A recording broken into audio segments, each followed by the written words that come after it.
Hello, hello, hello. Una Doyle here, speaker and business coach. And today I just want to talk about a situation that a lot of you find yourselves in right now where you are managing a team remotely.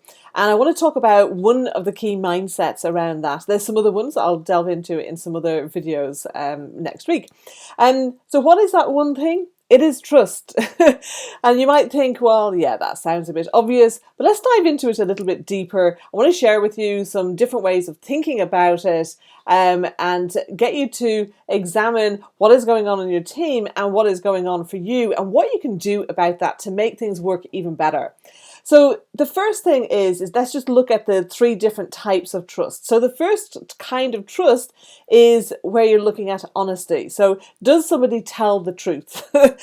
Does somebody lie? Do they steal? Of course, you don't want those kinds of behaviors. And if you know you have those kinds of behaviors going on with a team member, then obviously now is the time to do something about that.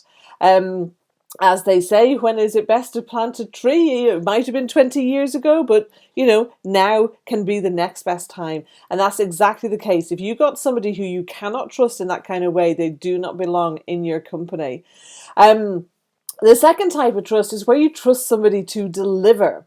Now, this is a combination of things, and one of the key things in that is, are they actually in the right role? So are they somewhere where they are able to be in flow, where they are able to work to their natural strengths and abilities, where the learning they do actually helps them to really massively increase their performance as opposed to just being a little bit more competent? So having that around the kind of right attitude and things in last month's book club, we covered the ideal team player. So there's a few things there that can kind of really help you to grow trust. But if you don't have the right fit between the role and the person, it doesn't matter what fantastic attitude they have. You're still not going to be able to trust them to deliver, or they're going to burn out and kind of kill themselves in the process of trying to do so. And then the third kind of trust is vulnerability-based trust. And this is what is so vital for you as a leader, as a manager, and actually for every single team member. This is really important too.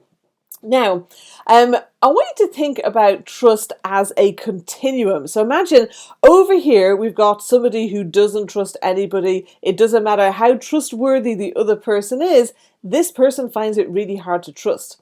And then over here, we've got the person who blindly trusts people, even when it's clear that they ought not be trusted by their past behavior.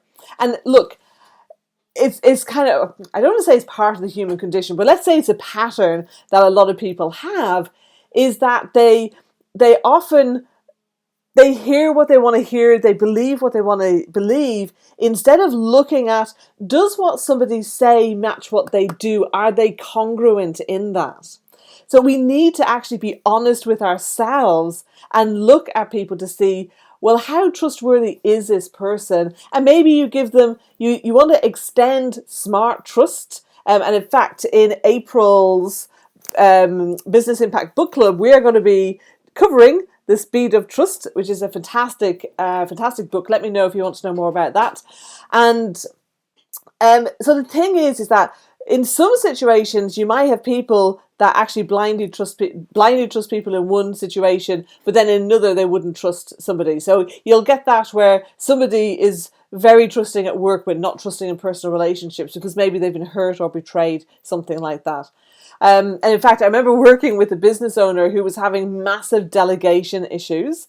He was totally micromanaging, even though he actually was a very creative person, and that wouldn't naturally be his style of doing things in the way that someone who is maybe more analytical might do that.